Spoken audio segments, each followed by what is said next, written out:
CBDCs, central bank digital currencies. What are they? Who's behind it? Let's find out. Welcome everybody. My name's Darian with Crypto Cure. We're going to dive into central bank digital currencies, and hopefully you will be educated on what they are and how dangerous they are. Bum, bum, bum, bum, bum, bum. First off, a central bank digital currency they are digital tokens similar to cryptocurrency issued by a central bank. They are pegged to the value of the country's fiat currency. Now, with crypto, you do have CBDCs, you have stablecoins, you have regular cryptocurrency, and you have privacy coins. So I'm going to dive into those. First, we're looking at central bank digital currencies, or CBDCs. Each country will probably call it something different. China released a CBDC and they called it something different. They called it the digital yuan, or the ECNY, or a digital currency electronic payment, DCEP. This falls under the umbrella of CBDCs, central bank digital currencies. They're issued by the government. The difference between a CBDC and a stablecoin is simply that it is issued by the government. The CBDC is issued by the government. The stablecoin, now they're both tethered to the currency of that country. So in our case, in the US, it would be tethered to the dollar. CBDC, if the US created one, which they're working on it, would be tethered to the dollar. A stablecoin is also tethered to the dollar.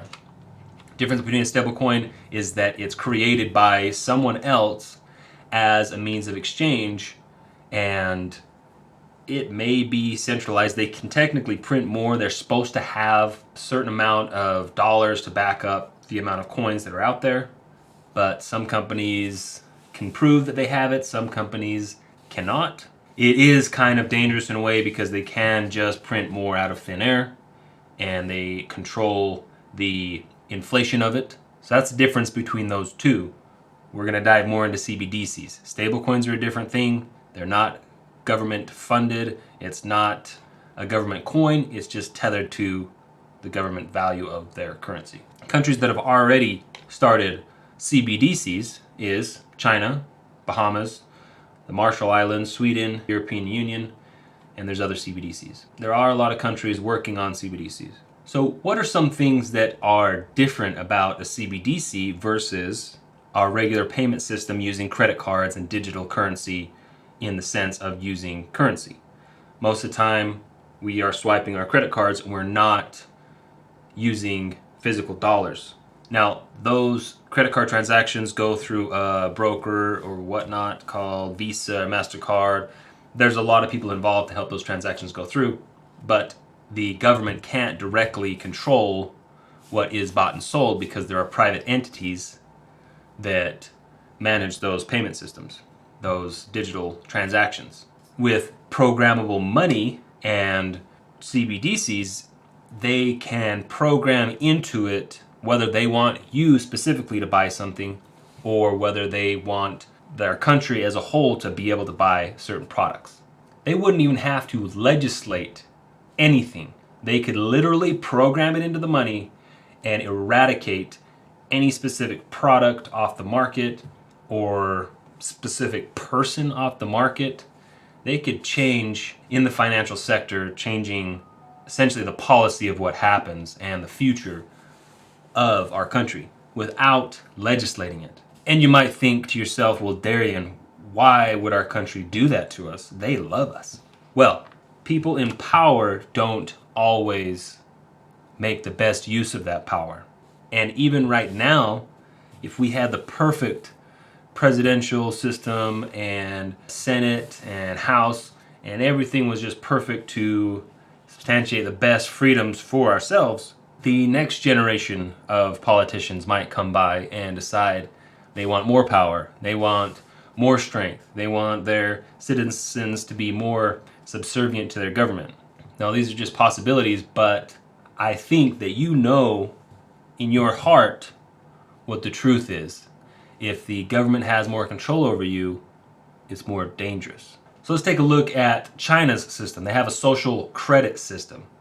And this social credit system basically, let's see, it says, is a national credit rating and blacklist being developed by the government of the People's Republic of China. Keyword blacklist, meaning if they don't like you, they can blacklist you. Now this is in China. They don't necessarily have this in America, but imagine if they created the currency, they could blacklist anybody if they wanted.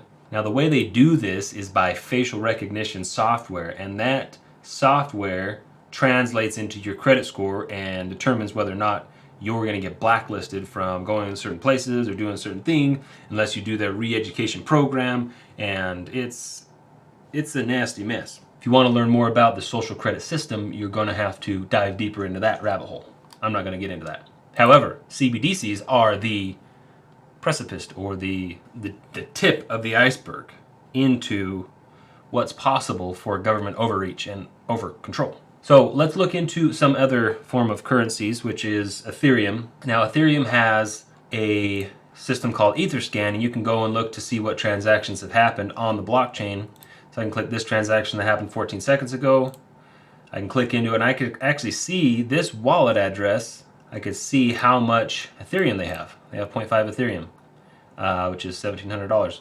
And I can also see other things into their world of their wallet.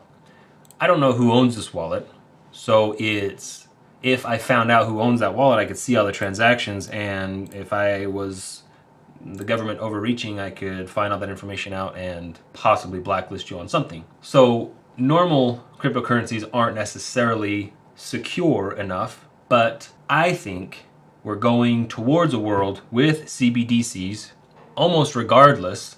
If we can stop it, sweet, I think we should.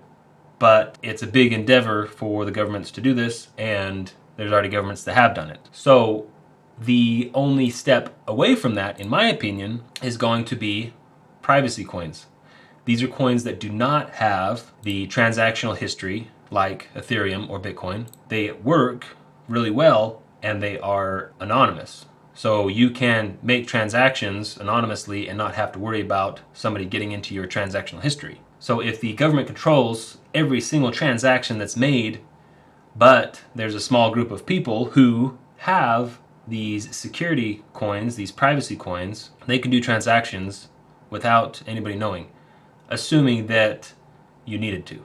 I'm not saying you're going to have to, but it's good to have freedom and options of freedom and choices, because you don't know what the government 10 years from now, 20 years from now, 30 years from now is going to do to its people. And having security of finances is something super valuable. Right now, the price of these coins has not done that well because they're under government scrutiny. But at some point, other than an investment for an actual lifestyle and being able to have that freedom of transaction, freedom of open market, you're going to want to use some of these coins. Monero is the top coin. It's used quite a bit. Zcash. There's quite a few of them, but I want to put these on your radar because one day you might have to use them. I'm not saying that you should doomsday prep and hoard up all these privacy coins. I just want to put them on your radar for the event that something like CBDCs does become mainstream, because it is dangerous.